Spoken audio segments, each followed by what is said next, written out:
In this video, we will be talking about an election prediction between Joe Biden and Nikki Haley. So, a couple days ago, I think it was yesterday, Fox News released their interview with Nikki Haley, and she was really kind of expressing interest in running for president in 2024. She was saying things like we need to go in a new direction, aiming at Donald Trump and Joe Biden, who are very old, they're elderly, they're old men, and she is offering kind of a new direction, basically.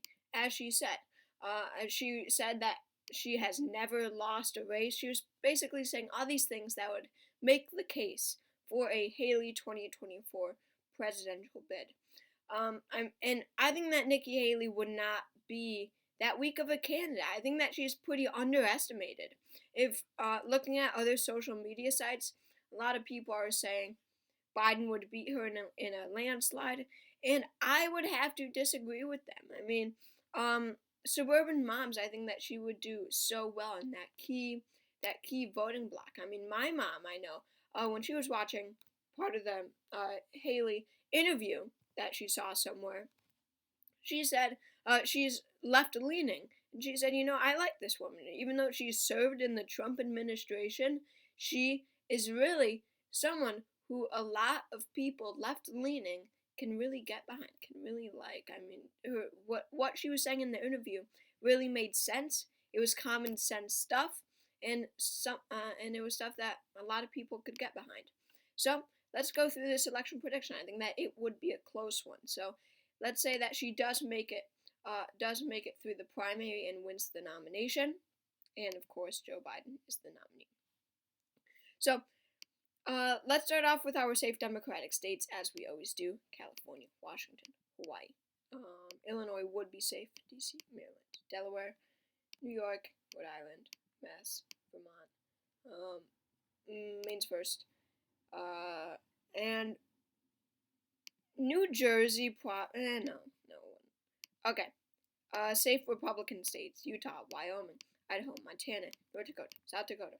Nebraska at large. Nebraska's first, Nebraska's third. Kansas, Oklahoma, Louisiana, Arkansas. Missouri would be safe. Kentucky. Indiana would definitely be safe. West Virginia, Tennessee, Mississippi, Alabama. And, of course, her home state of South Carolina. So those states have a margin of 15% or more for either candidate that it goes to. Now let's get into our likely states. So these states will be decided by 5 to 15%. Starting with Oregon, this is a very Democratic state. It went safe for Biden in 2020. However, I think that Nikki Haley would do pretty well here. I think that this would probably be a 12-point race.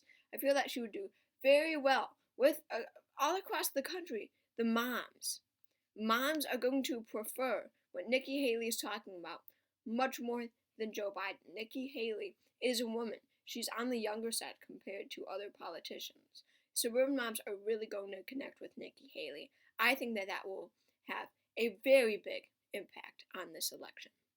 New Jersey and Connecticut and Oregon, states with a lot of suburbs. That is where Nikki Haley will be able to achieve that turnout and make these races a lot closer. Maine at large would probably be likely. Where do we go? Colorado, she wouldn't do that well in. Pretty progressive state, shifting to the left a lot. I don't really see that one being all that close. New Mexico, I mean, if we're being realistic, it probably is going to Biden by likely. I don't really see it narrowing it up to more than a 5%, to less than a 5% margin. Alright, that's going to be it. Now let's get into some likely Haley states. Alaska, pretty close to being safe, in my opinion. I'll just get it out of the way now. I think that Texas would be likely. Trump won it by 5.6. I think that Haley would expand on that, winning it by 6 or 7. Texas isn't really shifting to the left as it was just a year or two ago. It kind of has halted. And Nikki Haley would perform very well among these Hispanic voters who are shifting to the Republican Party in historically high numbers.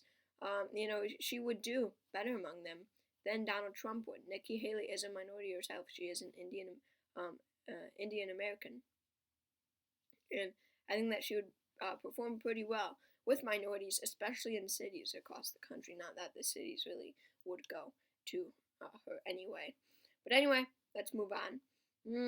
Florida is likely. It went to Trump by 3. Nikki Haley is going to be seen as a much more moderate version of Trump. She does have that Trump base appeal. She would win all of them. She is acceptable to them, probably. And then she would expand on that. She would win the independents. She would win conservative Democrats. She would win, like, the Joe Manchin Democrats, okay? A lot of these people would be voting for Nikki Haley. Florida would shift to the right at least 3 points. Nikki Haley would win, especially saying that the Senate candidate, Marco Rubio, won this year by 16. Oh, yeah, and then Iowa and Ohio. Biden is just such an awful candidate for these. Not that Nikki Haley has any special Rust Belt appeal. It just, they're not going to narrow up after how red they became with Trump running. That's going to be it for likely Haley states. Let's move on to lean states. So these states will be decided by 1 to 5%, so pretty close states. Starting with Joe Biden, definitely the state of Minnesota would go to Joe Biden by a lean margin. It is a Democratic state, we have to remember. It went to Hillary, it went to Biden. And Nikki Haley won't have that type of energy to expand on the 2016 Trump. The 2016 Trump win, she's not going to go farther than he did. She's not going to do, that much better in a Democratic state like Minnesota. No. Yeah, I think Minnesota would go to Biden. Let's go to Virginia, actually. Nikki Haley would do really well in Virginia, and Glenn Youngkin was able to win on the gubernatorial level in 2021. But if we're being realistic, it probably wouldn't be like that on the presidential level or the Senate level, for that matter. It would have been nice if there was a Senate election in Virginia this year, 2022, to see if Virginia really was shifting to the right, or if it was just voters being much less partisan on the gubernatorial level. So Biden does probably win Virginia, but it would be really close. Probably very close to being tilt.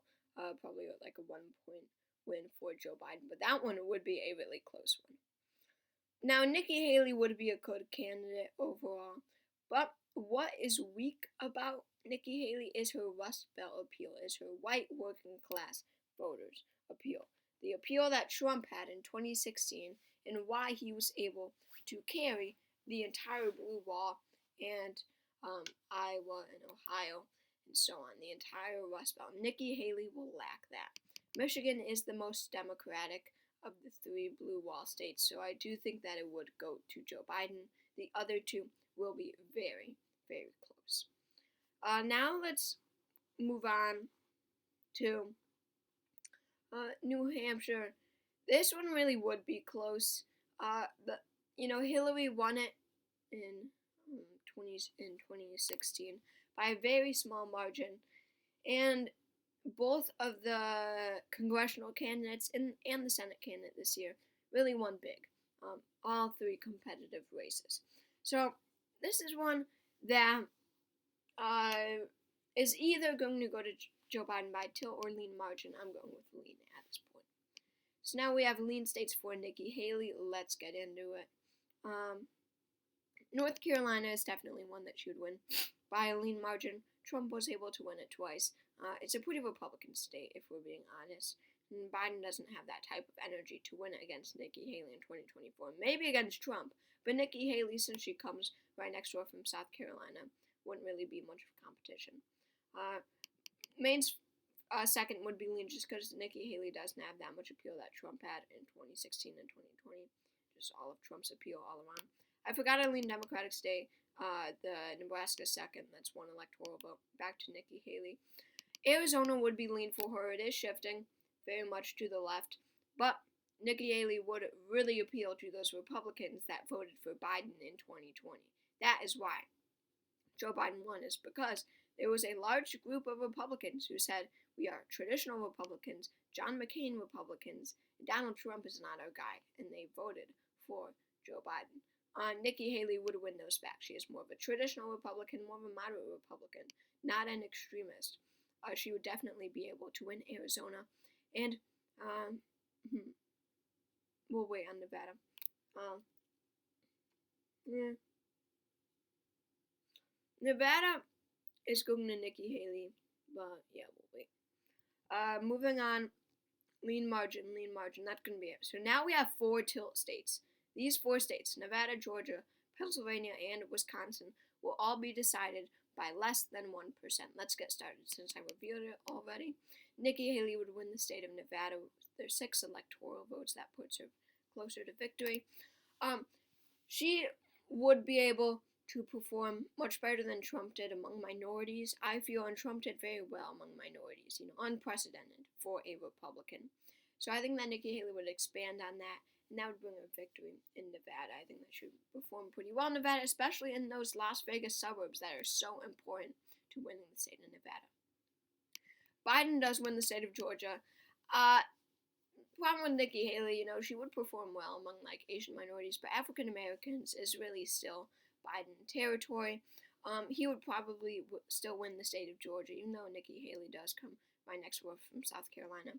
I still see Biden winning Georgia, as it did go to Rafa won by 2 or 3% in the runoff last year. Going to Wisconsin, Nikki Haley does pull out a very narrow win, and you can just see how close this election really is. Even though she doesn't have that Rust Belt appeal, Biden doesn't either, and we have to remember that. In Wisconsin, does have a Republican senator who was elected in 2022 for a 3rd term. So I think that Nikki Haley would be able to pull out a very narrow win in Wisconsin. Down is definitely very much a swing state and up for grabs. But because of their suburbs, I think that Pennsylvania goes to Nikki Haley and she wins the election. Many, many suburbs outside Philadelphia, Pittsburgh.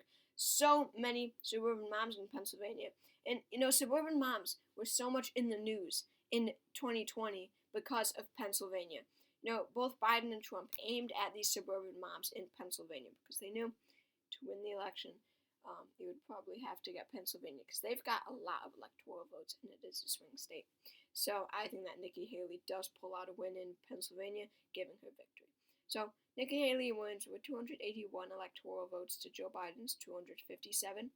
Very narrow win. She wins by 11 electoral votes. If you enjoyed this video, please consider subscribing. It would mean a lot to me, and I hope to see you all next time. Thanks again.